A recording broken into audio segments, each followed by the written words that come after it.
Thailand apparently has a village with an Indonesian atmosphere. The village is called Koh Panyi, or locally known as Koh Panyi. This fishing village is located around the Andaman Sea or off the southern coast of Thailand, in Phang Nga Province. Koh Panyi is hidden in a bay in southern Thailand.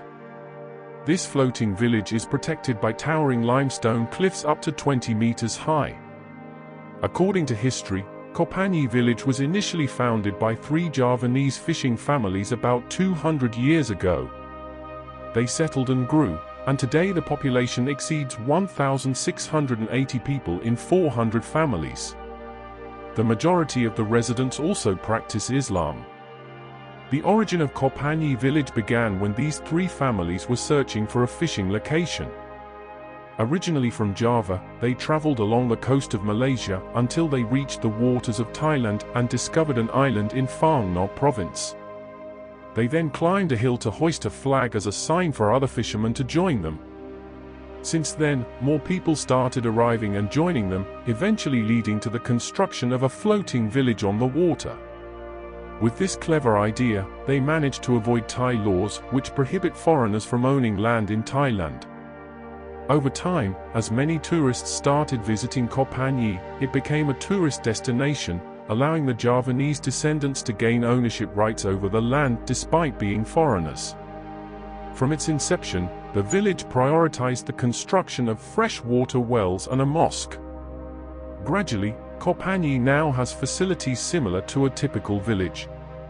It also boasts a school, hospital, cemetery, market, museum, and simple hotels for tourists. In the central part of the village structure, concrete pathways connect dozens of souvenir shops and residential homes. Every small shop along the walkway sells various trinkets made from shells and batik shirts. One of the attractions for tourists in Koh Panyee Village is its 3 floating soccer fields, made of wood and constructed after the 1986 World Cup. Their main source of income remains fishing, but with the influx of tourists, they have also utilized tourism as an additional source of revenue. Thailand is predominantly a Buddhist country in Southeast Asia. Muslims make up only about 15% of the population, mostly concentrated in the southern provinces such as Patani, Yala, Narathiwat, and Songkhla. Islam entered Thailand around the 10th or 11th century, brought by Arab and Indian traders. Some sources also suggest that Islam came to Thailand through the Sultanate of Samudra in Asia. Another perspective asserts that Islam entered Thailand even before the establishment of the Thai kingdom, possibly in the 9th century. Historical evidence, such as ancient paintings depicting Arab Muslims in Ayutthaya, a region in Thailand, and the establishment of the Islamic Sultanate of Patani, indicate that Islam existed prior to the formation and dominance of the Thai kingdom.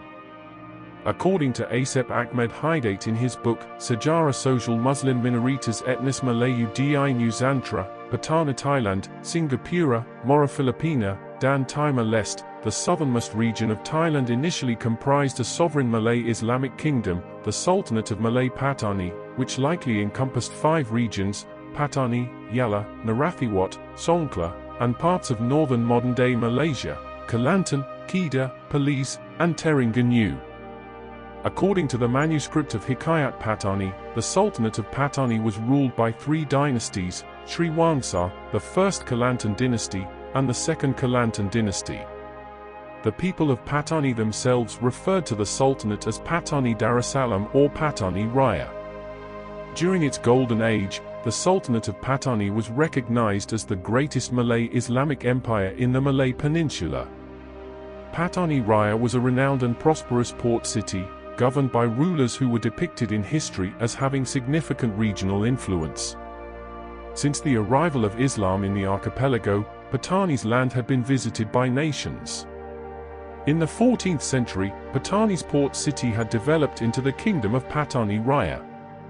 The Sultanate of Patani reached its peak during the reigns of female sultans, namely Raja Hijau (1584–1616 CE), Raja Bayaru (1616–1624 CE), Raja Anggu (1624–1635 CE), and Raja Kuning (1635–1688 CE). During the rule of these female rulers, Patani experienced prosperity due to trade relations with European and East Asian nations such as the Dutch, Portuguese, English, Chinese, and Japanese. At that time, Patani's land was not only visited by Malay traders but also by traders from various nations, including Europeans, Arabs, Persians, Jews, Turks, Chinese, Japanese, Koreans, Nusantara nations, and others. This reality demonstrated that the Malay Sultanate of Patani had achieved a relatively advanced economic status. With this foundation, the Malay Sultanate of Patani built a distinctive and advanced Islamic Malay culture at that time. It actively played a role in politics and trade throughout the region and succeeded in establishing an area that became a center for the development of Islam in the Malay lands. Throughout the 16th century, names of scholars and Islamic propagators such as Sheikh Shafiuddin al-Abbasi, Sheikh Muhammad Said Barsisa, and Sheikh Gombak Abdul Mubin emerged, spreading Islam in the land of Patani at that time.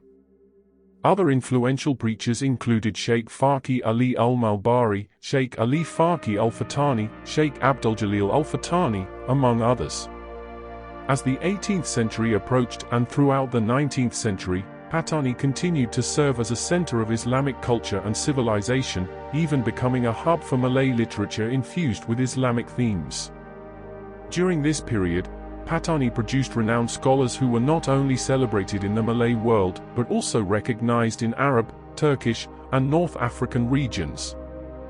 In their propagation efforts, these scholars utilized educational institutions known as pondok as their bases of operation. Among the oldest and most renowned pondoks actively involved in preaching in Patani were Pondok Dala, Burman, Semala, Jewel, Kota, Jerisik, and Telok Manik. These pondoks attracted not only local students but also those from foreign lands. By the mid-19th century, the Sultanate of Patani fell victim to the conquest by the Kingdom of Siam, Mueang Thai, Thailand. This process began in 1786 when Siamese forces defeated the military might of the Sultanate of Patani and took control of the entire Islamic kingdom. As a consequence of this defeat, the people of Patani suffered atrocities and persecution as a result of war. Sir Francis Light, upon arriving on Penang Island, wrote a letter on September 12, 1786, to Governor-General Lord Cornwallis in India, reporting the atrocities committed by Siamese troops in Patani. According to his account, innocent men, elderly women, and children were tortured, bound, and laid out on a vast field, subsequently trampled by elephants until death. In 1786 alone, these atrocities caused 15,000 out of 90,000 Patani residents to flee along the Muda River in the Malay Peninsula.